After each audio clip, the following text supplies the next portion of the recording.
Okay. Mapagpalang araw po. Nandito po tayo sa kalsada. Itong kalsada na ito, sakop ng Barangay 97. Sony, District 1, Tondo, Manila. Ito po yung dating chairman dito. Ayan o. Kung magilis ka ng sombrero, di ka makilala eh. Yan. Yan ang dating chairman, si Guillermo Saldana. Ayan, ito po patay dito, kapatid niya yan. So, nakaburo ngayon. Pagkatapos sa bandaro, sa likuran niya, meron pa pong nakaburol doon. Si Roberto. Pareho po silang stroke. Stroke po itong patay dito. Yung patay dito, si Roberto, ay stroke din. Noong nakaraan lang, nakakwento ako pa yun eh, si Roberto eh. Ngayon, nakita ko nakaburol na rin. Ibig sabihin po, ang kamatayan ng tao ay dumarating, hindi mo expected eh. Kagaya na lang po yung mga sa social media, sa grupo ng mga stroke. Merong isang stroke na medyo gumaling na. Sabihin na natin naka-recover na. Pero ayaw niya tumigil sa pag-inom, pagsisigarilyo. Ayun, pinakita, hindi naman siya patay, pero grabe, nasa ospital siya. Ang dami nakalagay sa kanyang katawan. Oh. Kaya sabi nung nag-post, kaya kayong mga may kaso ng mga stroke, huwag nyo sabihin, pwede na kayong magbisyo. Kung sa tingin ninyo, gumaling kayo. O yan, na-stroke siya uli, ngayon mas malala. Kaya nakakatakot po yung kamatayan dumarating sa buhay ng tao. Pero bago tayo magpatuloy, tayo muna ay hingi ng gabay sa Diyos o kasi gumabay sa ating pag-aaral ng mabuting balita. Salamat Panginoon Diyos, may santa. Samano po kami ng aming pagbubulay ng iyong salita. Buksan ang puso't kaisipan ng tao upang sa ganong lubos po namin mapaginabangan ang iyong salita. Sa ngalan ni Jesus, Amen. Alam niyo po ang buhay natin dito, kung titignan nyo meron akong sa inyo. Pag pumunta kayo po sa sementeryo, ano nakikita nyo sukat ng mga nicho? May nichong maliit, may katamtaman, may malaki. Ibig sabihin, may namamatay na tao na iba-iba po ang edad. Ano po? Ibig sabihin, dumarating talaga yung kamatayan sa isang tao. Pero kapag ikaw ay isang mananampalataya ng Panginoon, ang sabi po rito sa Appointment Bible, ang Biblia ng mga pastor, dito po sa Hebreo, ganito po ang nakasulat.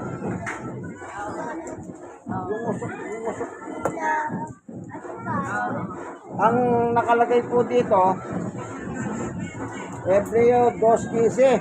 Anong basahin natin, Sa pamamagitan din ng kanyang kamatayan, ang tinutukoy si Jesus kamatayan ni Jesus, ay pinalaya niya ang lahat ng tao sa buong buhay. Nila'y inaalipin ng takot sa kamatayan. Yan. Unang aalisin ng Diyos ay ang takot sa kamatayan. Salamat. Yan po ang unang ginagawa niyan. Kapag ikaw ay isa ng mananampalataya ng Panginoon, yung takot.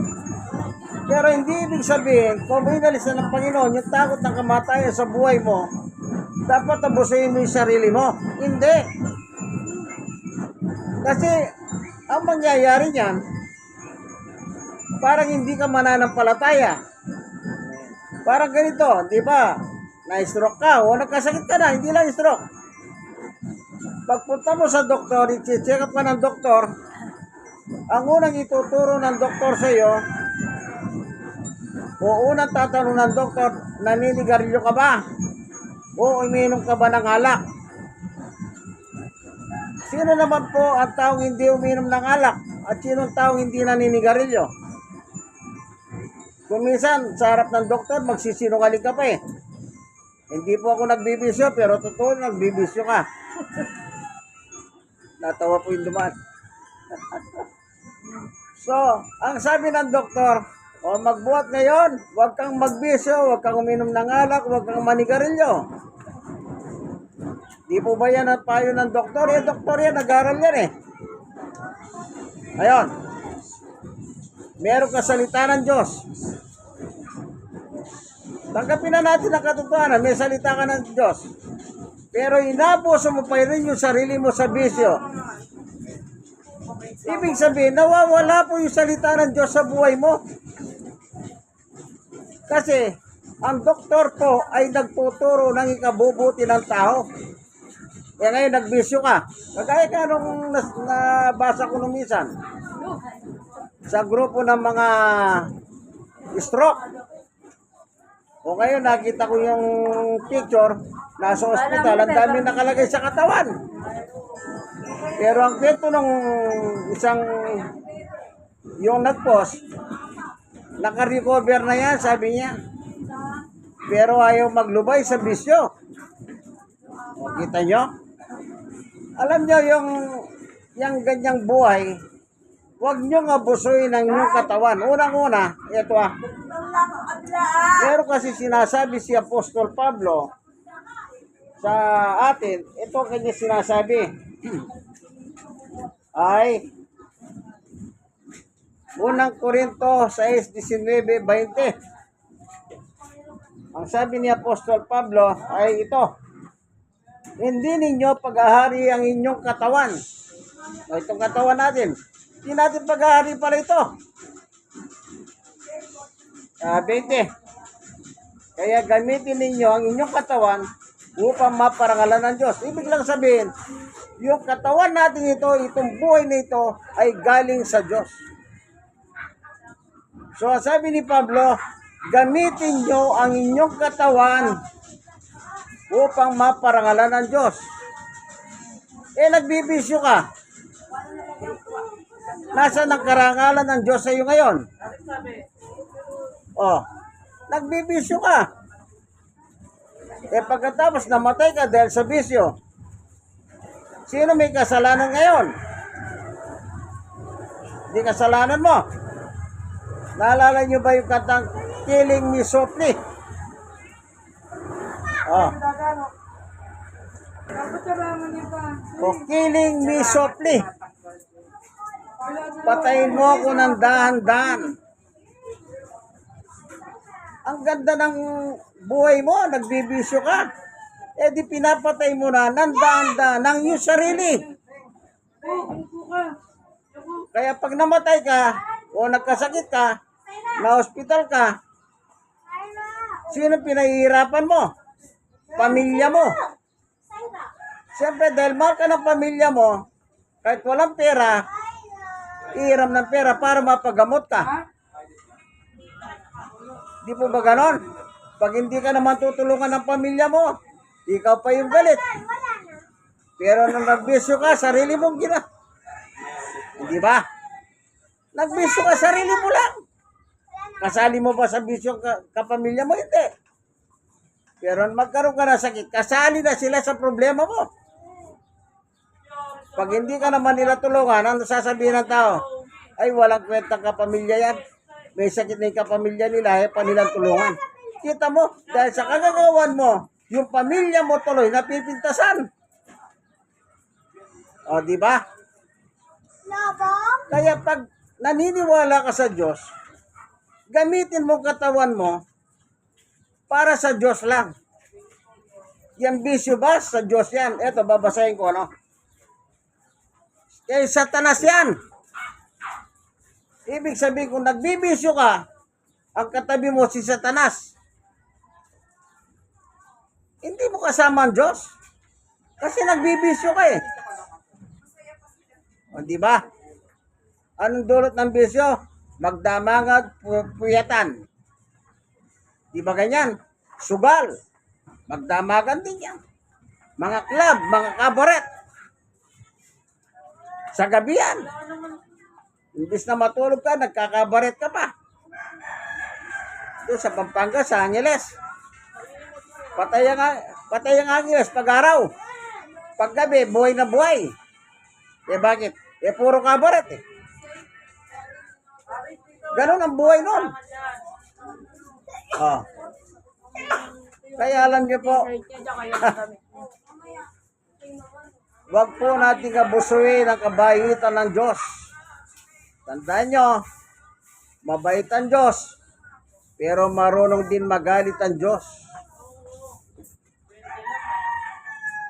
Kaya yung buhay natin, dapat gamitin lang natin para sa Kanya. Okay, basahin natin yung bisyo. Kay Satanas yan. Bawa, nanigarilyo ka. Katabi mo si Satanas. Sasabihin ni Satanas, okay ka bata? Sige, itit-itit na sigarilyo. Oh. Kaya kung minsan po nakakalungkot, ano? Minsan meron pa akong kaharap na isang lalaki, binata.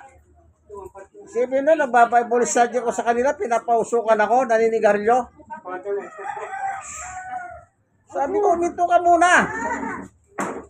Sipin mo. Wala. Ito. Sa ikalawa, unang 1, 2:15. Huwag ninyong ibigin ang sanlibutan o ang mga bagay sa sanlibutan. Maliwanag ang utos. Huwag ibigin ang mga bagay sa sanlibutan. Ano ba itong mga bagay sa sanlibutan na ipinagbabawal? Huwag ibigin. Ito. Ang umiibig sa sanlibutan ay hindi umiibig sa Diyos. Maliwanag.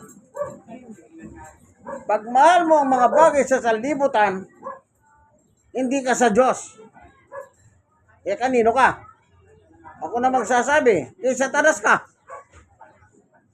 Kasi dalawa lang yan eh. Diyos, Satanas. Maaaring kung meron ka naniniwala ka sa Diyos, pero totoo, ang Diyos na pinaniwala mo ay walang iba kundi si Satanas.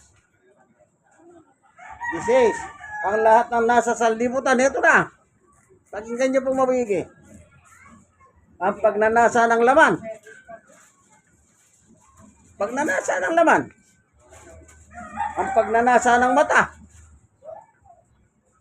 At mga pagmamalaki sa buhay na ito, yung pagmamayabang. Oh. Ano nakalagay? Hindi nagmumula sa Diyos, kundi sa sanlibutan. Oh, hindi pala sa Diyos yan eh. Yan bisyo? Hindi sa Diyos ang bisyo. Ang sabi niya, sa sanlibutan. Okay. Tuloy. Sino nagpapatakbo na sa libutan?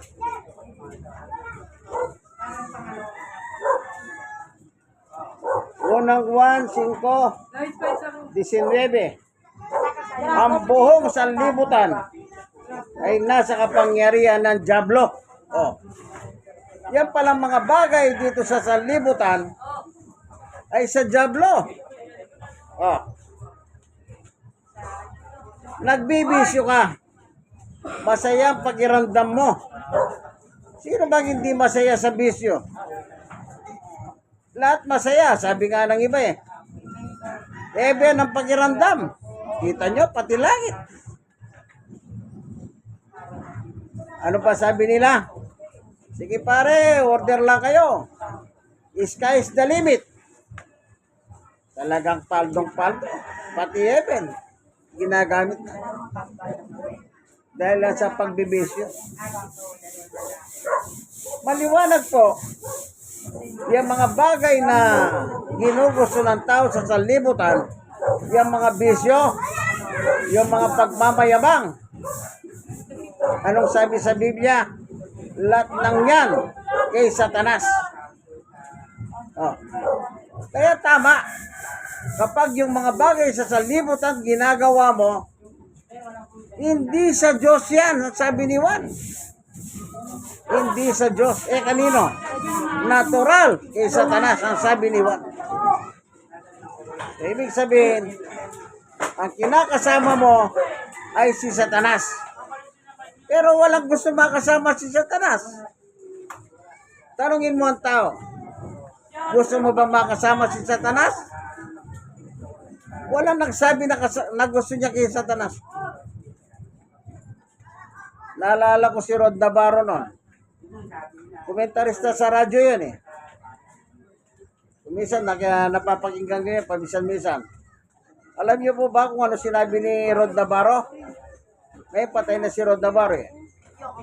Ang sabi niya, magandang umaga, Satanas. Oh.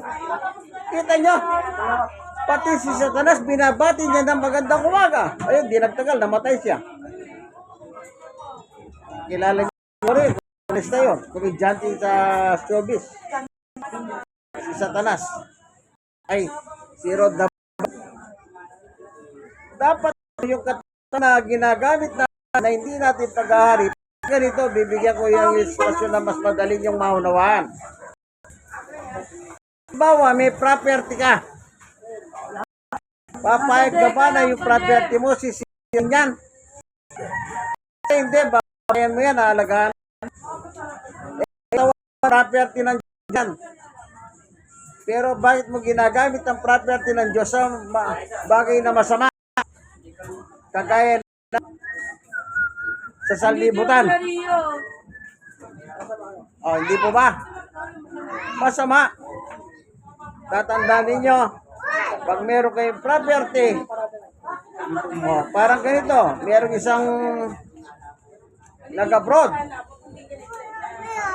Oh, ang trabaho niya sa abroad, caretaker. O anong gagawin mo sa bahay na mayari? Di ba, bantayan mo? Caretaker ka eh. Papayag ka ba na sirain yan? Hindi. Hindi sa IDC naman. Nasa kanya na. Hindi ka papayag kasi caretaker ka, binabayaran ka ng mayari niyan. Ganun lang po yung kasimple. Yung katawan mo na ginagamit mo sa isang bagay na hindi po nakakalugod sa Diyos, hindi ka sa Diyos. Yan ang totoo. Kasi yung katawan natin ay pag-ahari ng Diyos. Kaya dapat natin gamitin sa Diyos yan, kaibigan. Ito nakalagay. Unang Korinto 3:16. Hindi ba ninyo alam na kayo templo ng Diyos at naninira sa inyo ang kanyang espiritu? Kapag isa ka ng mananampalataya, ikaw ay templo ng Diyos. Ang Diyos ay nasa iyo. 17. Parurusahan ng Diyos sa sino mang magwasak ng templo niya, sapagkat banal ang templo ng Diyos at kayo ang templo iyon.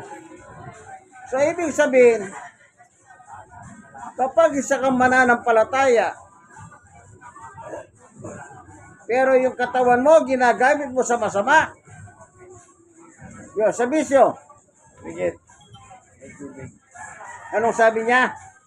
Parurusahan ka ng Diyos. Yun ang totoo. Kanya lang, hindi natin alam kung kailan darating yung parusa ng Diyos. Hindi ba nakakatakot po yan? Ang Diyos ang magpaparusa sa iyo. Dito sa lupa, kahit parusa ka ng magulang mo.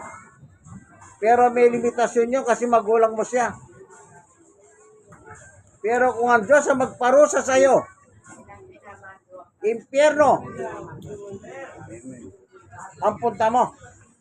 Ayun, nag-amen po si Chairman.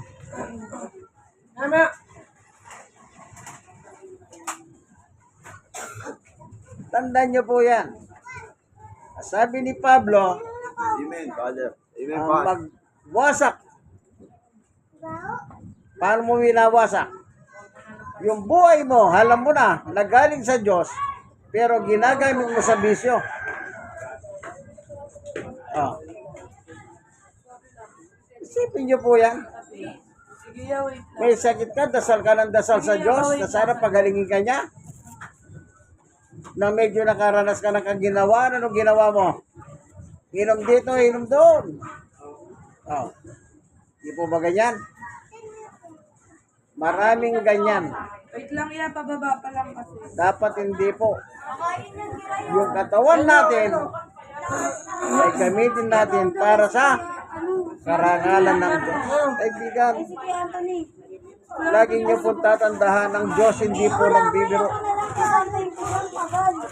Hindi nagbibiro. Pag sinabi ng Diyos, parurusahan ka, parurusahan ka. Ganon po ang Diyos. Kaya, righteous God siya. Kuya, wait lang. Napakahirap po, ang sabi ko nga po sa inyo. Pag hindi ka matulungan, ang sabi nga nila, nung malakas ako, ang dami kong kaibigan. Mag-aatid sa amin eh. Sabi Nung magkaroon ako ng sakit, wala na akong kaibigan. tapos hindi mo na O, paano mo sila naging kaibigan? Dahil sa bisyo.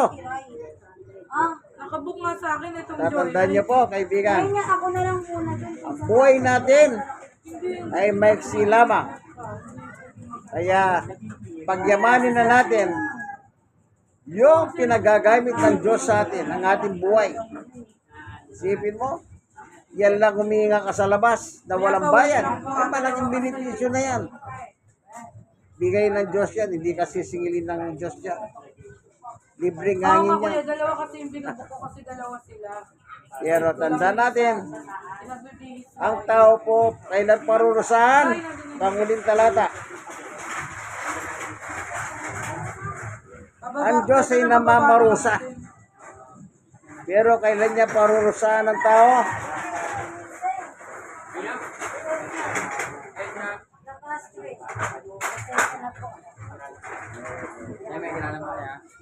Sa 9:27 ng Hebreo. Hindi pumasok eh. Itinakda sa mga tao na minsan lamang mamatay at pagkatapos ay ang paghukom. Yan. After death, judgment. Hanggat nabubuhay ka, mahal ka ng Diyos. Kahit anong gawin mong masama, mahal ka pa rin ng Diyos. Gamitin mo man ang katawan mo sa bisyo, mahal ka pa rin ng Diyos. Pero sabi ng Biblia, pagkatapos na mamatay ka, ay parusa. Ay, nag-iisip ko. Ah. Napakahirap po, kaibigan. Yan, hindi. Pag isang tao patay na, wala na pong kapag-apag-asa yan. Quezon City. Wala ka ng pagkakataon magsisi sa iyong kasalanan. Pag patay ka na, wala na, patay ka na eh. Kaya ngayon pa lang, simulan mo na, kaibigan. Simulan mo na ang pagpapakumbaba sa Diyos. Bigyan ka ng tawad, tanggapin mo ang Diyos, gawin mo siyang Diyos ng buhay mo. Ibig sabihin, kailangan mabuhay ka sa kanyang kalooban. Mateo 6:9. Ama namin nasa langit ka, in verse 10, sundin ang loob mo dito sa lupa, ganun din sa langit. Salamat, Panginoon Diyos, sa iyong pagtuturo sa amin na winawarningan mo po kami na yung mga katawan po namin ito, katawan nila, ay hindi po namin paghahari. Lahat ng ito pagmamayhari mo. Kaya marapat lamang na gamitin namin ang mga katawan na pinahiram mo sa amin upang ikaw ay maparangalan. Tulungan mo po ang mga nakinig ngayon. Ito po. Yan. Sana masaganang pagpapala po ang ibigay mo sa kanila, Panginoon Diyos. Nakabook na rin. Sa ngalan ni Jesus. Dali-dalawa Amen. na Dito po tayo sa barangay 97. Sa na 97 po, so 97 Tondo, Manila. Inyong kaibigan kay Jesus, Brother Manny Bautista. God bless us all. Nandito na naman po, ano? God bless us all. Sabi niya na sa kanto lang.